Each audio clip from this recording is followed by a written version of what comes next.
Bien, y vamos a continuar nuestra conversación en Llegó la Hora, y hay otro tema importante que queremos abordar. Para eso nos acompaña Rebeca Molina, directora ejecutiva de Fundación Educacional Presente. Rebeca, ¿qué tal? Bienvenida a Llegó la Hora. Hola, buenas tardes, gracias por invitar.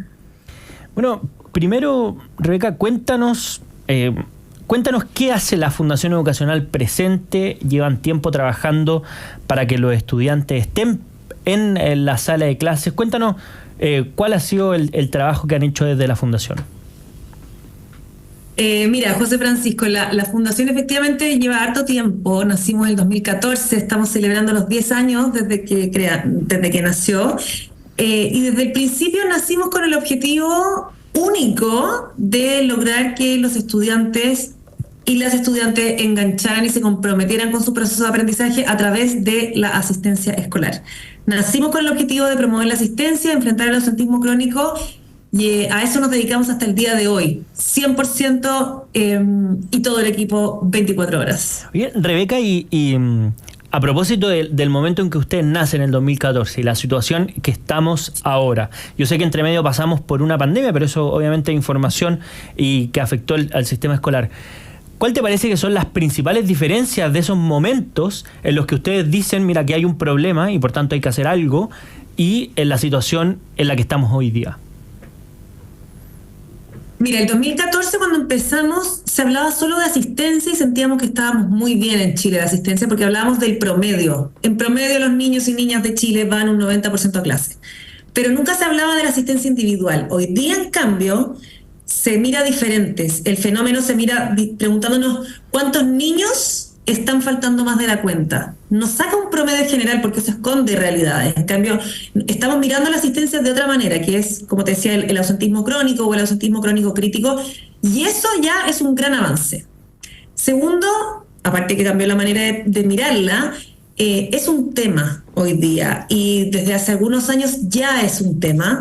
También a partir de la pandemia se ha instalado como una preocupación del Ministerio de Educación, un poquito antes con la Dirección de Educación General antigua, con Raimundo Larraín, ya se estaba mirando, pero hoy día ya es definitivo y existen acciones dedicadas especialmente a eso. Y no solo eso, sino que hoy día podemos ver incluso el alcalde de Renca, por ejemplo, que está hablando de qué medidas va a tomar por la asistencia, y eso es algo que no era tema antes. La asistencia se veía absolutamente como un tema administrativo, asociado a los recursos de los establecimientos y asociado a ser promovido o no ser promovido de curso. Hoy día se sabe que la asistencia es la base para la formación y que si no están en clase no tenemos cómo ayudar a los estudiantes. Y ahí sí... Ahora también... Perdón, sí, dime. Sí, no, es que quizás complementario, pero si nosotros hiciéramos una radiografía de esa inasistencia, lo que hoy día están mostrando los números y esta diferencia entre el 2014 y el 2024, cuando nosotros vemos la inasistencia, es que la gran mayoría de los estudiantes faltan, porque en promedio la asistencia es del 85%, o la inasistencia está concentrada en grupos específicos de estudiantes que son los que básicamente dejaron de ir al colegio.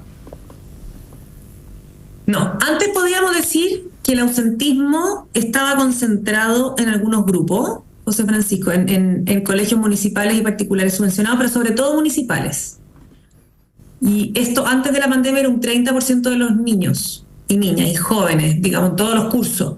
Hoy día ya podemos decir que es prácticamente la norma, porque el 50% de los escolares en Chile tienen ausentismo crónico, la mitad. O sea, ya no es como que digamos en algunas partes, en alguna zona, no. La mitad de los estudiantes en Chile, de los escolares, está con ausentismo crónico. Y los aumentos se deben no porque todos aumentaron solamente, sino que porque además la educación parvularia o la educación inicial, prekinder, kinder y primero básico, aumentaron mucho su ausentismo crónico.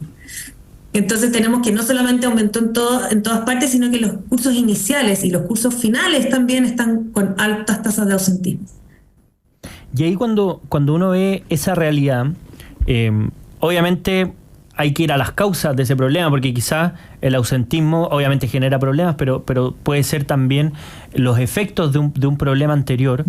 ¿Cuáles serían esas causas, a tu juicio, que están produciendo esta situación en particular. A mí una que me llama la atención y que lo hemos visto, por ejemplo, en la situación de Atacama o en la pérdida de clases de los liceos emblemáticos, que básicamente quien pierde muchas clases, 70 días en Atacama, un semestre completo puede ser los paros de los liceos emblemáticos, no tienen, voy a llamarlo consecuencias, quizás no es el término como preciso, pero claro, el año escolar como que simplemente certifica el paso del tiempo, pero estudiantes que no asistieron a clase, que evidentemente no aprendieron lo mismo que si hubieran estado en clase, siguen pasando de curso y siguen teniendo como la misma certificación, entre comillas, que alguien que sí asistió al 100% de las clases o a un número importante de esas clases. Sí. Mira, siento que había como dos preguntas en tu comentario, a ver si lo puedo desentrañar. Efectivamente, el ausentismo crónico es un problema que genera consecuencias, pero al mismo tiempo es un síntoma de un problema previo. Uh-huh. ¿Sí? Entonces tenemos que trabajar no solamente las consecuencias que va a generar ese ausentismo, sino que también las razones que originan ese ausentismo. Entonces voy a partir por las razones, ¿ya? Por lo general el ausentismo crónico nos habla de un estudiante que se encuentra inserto en un contexto y en una cultura escolar, ¿no? O sea, no solamente lo que trae el estudiante, sino que el colegio, en que se mezclan diversas cosas que generan el ausentismo, porque es multifactorial. Entonces nos hablan de que ese estudiante tal vez en la casa no está siendo protegido, sino que es más bien vulnerable y está en peligro de alguna situación, que está yendo a trabajar cuando no debería estar trabajando, cuando está al cuidado de adultos cuando no debería estar al cuidado de adultos, etcétera, etcétera. Y tenemos que revisarlo, porque en ese sentido el ser vulnerable te quita tu opción de estudiar y eso perpetúa tu vulnerabilidad, ¿ya? Eso por un lado. Pero por otro lado genera una serie de consecuencias que si lo miramos en detalle, si son 14 años de educación escolar, de prekinder a cuarto medio, y cada año tú faltas un mes de clase, ¿sí? Claro. Tienes 14 meses de clases perdidos y efectivamente tu cartón dice lo mismo que alguien que no perdió esos 14, que es un año y medio. Un año y medio de clases perdiste. Y claro, el cartón es el mismo. Sin embargo, la investigación nos muestra que los niños que tuvieron ausentismo crónico se transforman en adultos o en jóvenes que tienen mayores periodos de cesantía, mayor inestabilidad laboral, mayores probabilidades de caer en droga, en alcohol, en embarazo adolescente. Entonces, el peor castigo definitivamente no es el administrativo, no es el cartón que te dan, no es el sello que te ponen en tu diploma, es las condiciones de vida o el bienestar que vas a tener en el mediano y largo plazo. Y eso para nosotros es fundamental de establecerlo. El peor castigo o la peor sanción no es lo que te va a decir el ministerio o la ley, sino que es lo que te va a pasar en la vida. Y nos pasa con muchos apoderados que nos dicen, ay, si yo hubiera sabido antes, todas estas consecuencias que tú me dices del ausentismo crónico, las veo en mi hija, las veo en mi hijo, y lo veo dando bote, y claro, porque en su momento no pusimos todas las fichas en que no perdiera clases, en que fuera todos los días al colegio, en que superara los problemas. Entonces, efectivamente, podemos ir tomando cada vez más medidas administrativas, que no pasen de curso, que no reciban el cartón, que no reciban no sé qué pago, pero la verdad es que hay que concentrarse en concientizar a las personas de tu vida va a ser menos buena o se va a alejar de lo que tú esperas si no vas permanentemente a clase. Y eso es lo más importante. Y ahí se ha producido, a tu juicio, también alguna minusvaloración de lo que significa o del aporte que entrega la asistencia al colegio, es decir, que las personas ven irrelevante si es que van o no van al colegio, o los padres incluso que dicen, mira, yo prefiero quizás tener un poco de ingresos más en mi casa en vez de que el estudiante esté en ese día en el colegio. Es decir, ¿hay algo también en el colegio mismo, en la sala de clases, que esté dejando de entregar o no esté siendo percibido por la ciudadanía, que uno diría, mira, aquí también hay algo que podemos hacer? Completamente, eso está pasando muy fuerte y pasaba desde antes de la pandemia y se acentuó. Mira, nosotros no hemos casado con S, uh-huh. Con una teoría de Heidi Chang, que es una norteamericana que plantea que existen 3 grandes razones para faltar. Ella las agrupa así, a nosotros nos parece muy razonable y nos calza con lo que hemos visto en Chile. Primero, los estudiantes que faltan porque no pueden ir a clases, tienen barreras, ¿ok? No, aunque ellos quieran o ellas quieran, no pueden ir a clases, por ejemplo, ponte tú, para las clases virtuales no tengo computador, o no tengo furgón escolar que me lleve, o estoy a cargo de mi abuelita, no la puedo dejar botada, ¿sí? La segunda gran razón tiene que ver con aversión. Quiero ir al colegio o quiero mandar a mis hijos al colegio, pero hay algo en el colegio relacionado con el colegio que prefiero no mandarlo. Ponte tú bullying o problemas de convivencia escolar o armas, o que camino al colegio hay una situación de delincuencia, entonces prefiero que no vaya. O el año pasado sucedía con el COVID. No, prefiero no mandarlo porque se contagia, quizás qué pasa. Y por último, la tercera razón, el tercer gran grupo de razones tiene que ver con la valoración, que es lo que hablabas tú recién, José Francisco. Escucha, es que la verdad es que no sé qué tan importante es o no sé qué tan relevante en mi vida es ir a clases, por lo tanto tomo otras opciones. Y no estamos hablando de desertar o de salir del sistema, estamos hablando de, ay, si falta un poquitito acá, falta un poquitito allá, no va a afectar tanto. Y nosotros hemos visto que esa es la principal razón para faltar. De hecho, hicimos un análisis de todos los días de asistencia e inasistencia en todos los colegios, en todos los cursos a los que teníamos acceso, eran 6.000 estudiantes, y el día que más ausentismo había era los días viernes.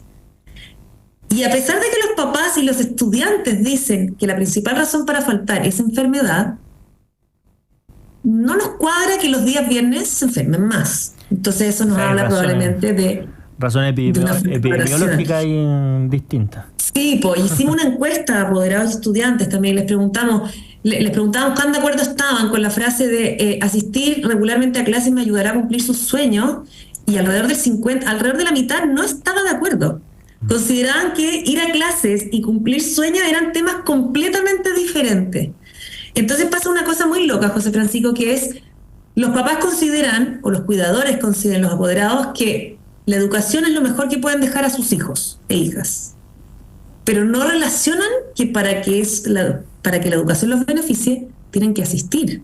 Porque si no, no sirve estar matriculados, ¿me entiendes? Entonces, la conciencia que nosotros tratamos de instalar es esto. No sirve estar matriculado en un colegio, tú tienes que asistir, porque asistiendo irregularmente, pues no a veces, es cuando logras realmente el ritmo de aprendizaje, el ritmo de generar hábitos, el ritmo de generar relaciones socioemocionales, de tu salud mental, etcétera, etcétera, etcétera. Ya vimos en la pandemia lo dañino que era para los escolares el no estar en el colegio. Entonces no repitamos más esa situación. Y ese es el principal llamado que nosotros queremos hacer.